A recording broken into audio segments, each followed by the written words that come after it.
Welcome to the World Register. The World Register is an independent news source providing truthful, unbiased, and timely reporting about people, places, and events. Reuters news agency reports that at least 800 Libyans have fled their country by boat this year to escape violence by armed Islamist militants. According to the report, since the 2011 uprising that ended Muammar Gaddafi's rule, gangs frequently kidnap people for ransom, power and water outages are common, health services have been crippled, and residents often have to line up for days to withdraw cash from banks due to a liquidity crisis. Yesterday, the Islamic State militants killed at least 4 people and wounded 39 at a courthouse. Last month, fighting erupted in Sabratha, described by Reuters as a people smuggling hub on the western coast. The report states an armed group clamped down on migrant boat departures, prompting a cross-town rival to retaliate.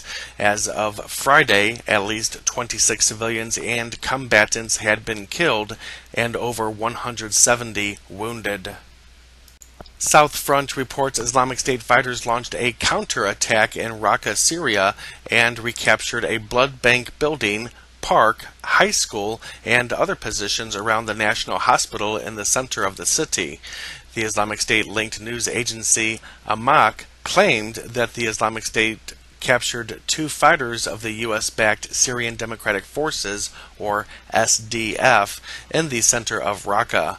Amaq also claimed that Islamic State fighters destroyed a bulldozer and a Humvee vehicle of the SDF. Opposition sources claimed that the U.S.-led coalition conducted over 90 airstrikes against the Islamic State in Raqqa during the last 48 hours. And the Pyongyang Times reports that after 7 decades, the ceaseless sanctions imposed by the U.S. leadership against North Korea do not work as expected. The North Korean report states that even though the U.S. imposed sanctions against Cuba resulted in untold losses, its socialism, quote, remains safe and sound, end quote. The report also mentions that the U.S.-led sanctions against Russia over the annexation of Crimea are also ineffective. The Pyongyang Times piece also states that although North Korea has been under sanctions for decades, they were still able to build up its nuclear capability. The author added that the U.S. has sanctioned everything it possibly could, saying, quote, "There is no item to be added to the sanctions list," end quote.